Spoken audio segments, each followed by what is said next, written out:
Hi everybody, so here we go. These are my initial DayZ 1.10 update compatible XML files that you can use on your PlayStation, Xbox or PC server to change things up a bit. And these ones are called hunting, building, farming and surviving. And I've gone back to basics really with these XML files, and the fact that there's only 3 XML files you need to change: types, events, and CFG spawnable types. If you're new to this and you're thinking, what's all this all about, Rob? Well, the way that DayZ works is lots of functions about the game are controlled by data files, in effect. And what we can do as private server owners, community server owners, is you can go in and you can change these data files and specifically change how a lot of the loot and events work in the game. And so you can mix things up for the players on your private servers. And the idea with these mod packs, if you like, that I create, is they're very simple to implement. They don't rely on Steam, so that means you can use them on console as well. They're easy to update, and they don't crash and destroy your server when there's an update to the game, unlike sort of Steam mods can often do. So what do they give you if you implement these? What do they give you? So let's have a look at the Readme file.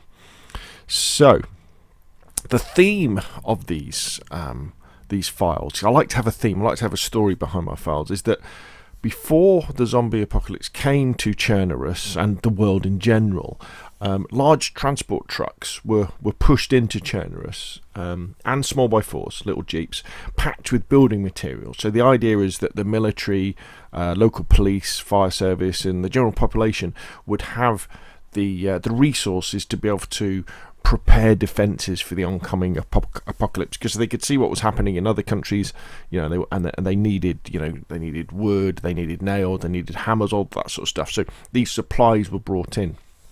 Also, kind of what was happening at the same time is the civilians realised that, whoa, our numbers are almost up, we need to prepare as well. So they were preparing for things like food shortages, so they were loading stuff into their cars.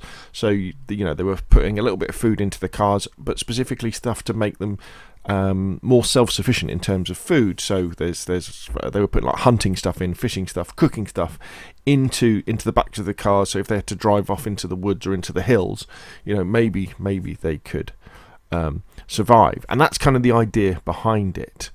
So most of the loot in these XMLs is pretty much vanilla. DayZ has definitely gone back towards more of a survival experience. And I wanted to take my mods, initially anyway, these 1.1 mods, 1.10 mods, back in that sort of direction. So apart from these vehicles that you find and a few other little bits of loot, survival is going to be a real challenge, especially the fact that now you've got to think about the fact that food rots and the fact that you get cold a lot quicker as well. So this is a harder version of DayZ than the ones I've offered in previous XML mod packs. But you can go in and feel free to change these XMLs, especially the types.xml, to add more food in, more clothing if you want. So specifically, what happens if you install these XMLs is that items will start to spawn in pristine. So that's good, because things like shoes last a lot longer, guns last longer, that sort of stuff. There should be more animals to hunt as well, so it makes being self-sufficient a little bit easier. There's all of these trucks. There's loads and loads of trucks. Initially anyway on your server, if someone goes to any of the truck spawn points that you can see on the iSurvive maps, you should find a truck full of building stuff. So that's really good, and they've got fuel in the back as well. In fact, the trucks spawn with a little bit of fuel in, and I think maybe all the vehicles do now, I'm not quite sure. So with the trucks especially, all you need to do is put the fuel in it, you can drive it off, you don't need any water. The little jeeps, the Ada 4x4s, they come packed full of building equipment as well, and they've got fuel in the back, but your players will have to fuel them, then take the jerry can to get some water, put water in the rad, then they can drive them off. And then the other cards, they come complete with fuel in the back, and then they have a compass in the map, water bottle, a can of drink, a knife, a whetstone, some tins of food, a can opener, a lighter, gas, a gas cooker, water for purification tablets, and a cooking pot. And I might have put a couple of other things in as well, can't remember. Also then, so they have those in. Then the Olga comes with a fishing rod and a couple of hooks. The Gunter comes with the blaze rifle, scope, and ammo. The Saka comes with a spade, the garden lime, and some seeds. So that each kind of car has got a theme. I've added a couple more bears in, a couple more wolf packs. There's 3 times more potential helicopter crash sites, but you'll notice there's no C-130 this time. Again, I wanted to make these XML files really simple, so anybody could install them, and you shouldn't have any trouble at all. And especially when it comes to updating, when we go to 1.11 or 1.2, it's not going to be very difficult to update these, but it's going to be very easy to do. All the dynamic event loop weapons have been doubled, like the FAL and the VSS, but remember, there's still not that many of them.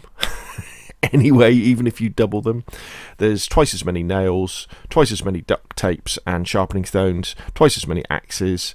The coloured and black variants of the KA-74 and the M4 spawn in as well as Mosans, camo Mosans, sorry, but they're only in military areas tiers 3 and 4. All magazines should spawn in with significantly more ammo, so they should spawn in full of ammo. And the guns should spawn in with mags as well, if they take one. And then there's the usual surprises, which include books, swords, pumpkin helmets, weed, alcohol, cigarettes, that sort of stuff. Now, the thing I would say is that although we've tested this on my PlayStation 4 test server for a week, and everything seems to be working okay, things, might fail. In fact, one of the things that I suspect might be happening is that because there's so many vehicles spawning in and out when the servers turn themselves on and off, it may be that vehicles, and this could be a bug in DayZ, are losing attachments. So you may well come across vehicles that seem to have everything but are missing stuff, and that might be a bug in the game. So we'll have to keep an eye out for that. And other stuff, just keep an eye on it. Now what will happen is, if I do find things that are wrong, or if you find things that are wrong in the code and send it to me, email me, I will update this GitHub depository so that it's got the latest files in. But if you want to install these files, basically all you do is you follow the link in the description below the video, and you go to this box where it says code, and you download the zip, and then you unzip the zip, and you'll end up with these files. So the changelog is just the instructions you should read, and just read it and go through it, and it tells you all about it. And then you've got spawnable types, events, and types. And to install them, the easiest way to do it, I'm using Nitrado as an example because most people who are on console will be using Nitrado for PlayStation or Xbox. Is go to your services, go to the web interface for your particular server, and go to your file browser. Go to the missions folder. Oh, and this is just for CHERNARUS, by the way. I haven't tested these on Livonia. In fact, I would say if you're going to install them on Livonia, what you need to do is adjust the number of spawn events for the vehicles, because I've matched the spawn events roughly to the maximum number of spawns available on CHERNARUS. So that'll be too many for Livonia, so you'll have to knock that down. So you go into the map, CHERNARUS. And then all you're going to do is the files that you've downloaded, you're going to upload them on top of the existing files. So for example, in the main menu here, this is where the CFG spawnable types is, which is there.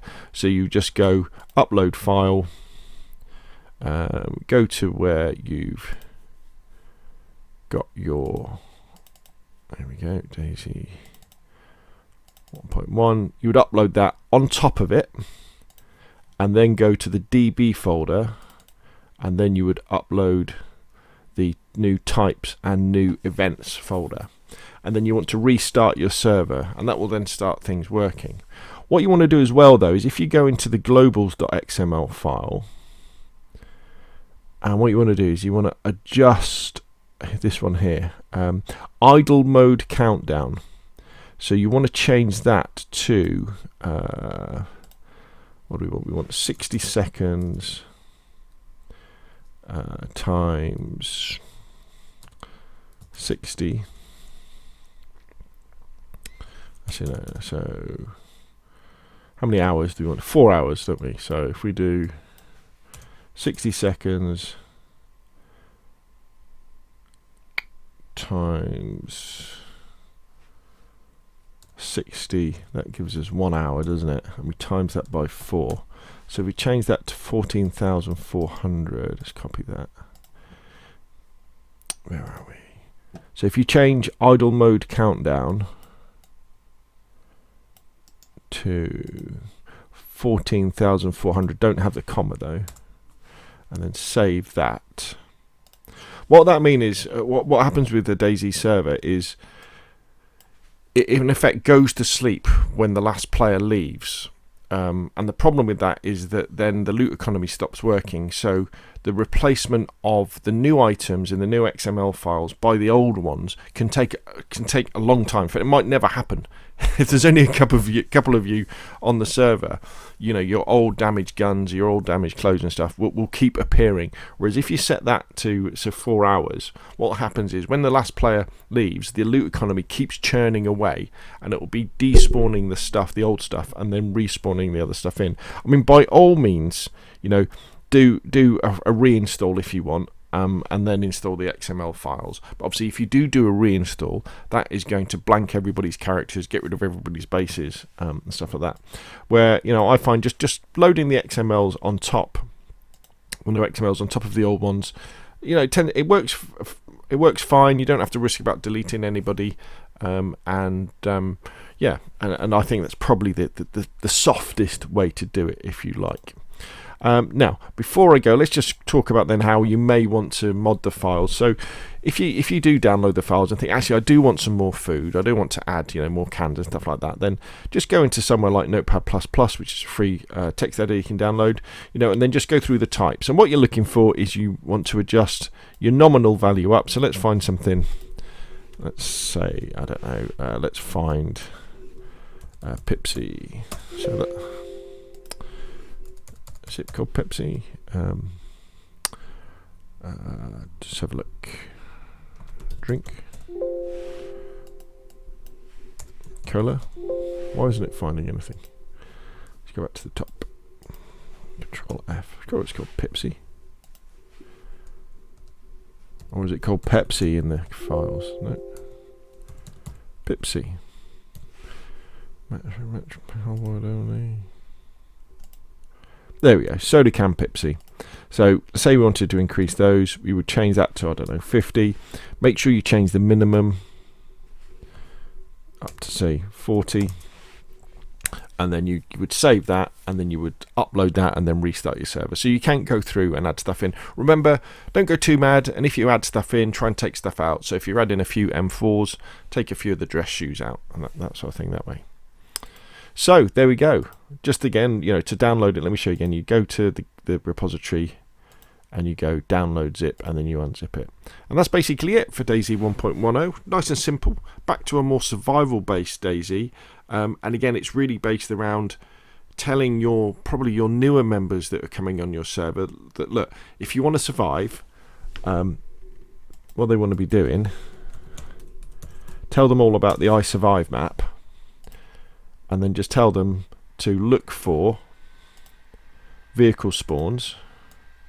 And if they go to a vehicle spawn, initially at least on your server, there's a good chance there'll be vehicles at all of these vehicle spawns. That there'll either be a truck, which they can drive off and find somewhere else, or there'll be a vehicle, and that vehicle will have some drink and some food in. So then they can, you know, start having their DayZ experience. But if you want more of a hardcore DayZ experience, you know, you could leave the vehicles alone and not bother with them, and then the rest of the loot is pretty much vanilla. So there we go. Hopefully that's useful for people. Yeah, well, put your questions and comments down below. Maybe what you'd like to see from future XML packs. I kind of like going down this route of making them really, really simple and getting back to the core DayZ experience, but adding stuff in to make it more friendly for beginners and more fun, because, you know, we all like to build, don't we? But we don't want to spend 2 weeks trying to find nails.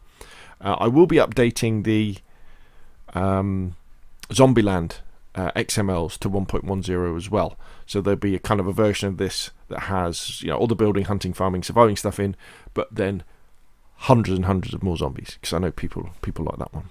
Anyway, that's enough from me. Again, hit like if you enjoyed the video, subscribe if you want to see more of the same, and I will see you again soon.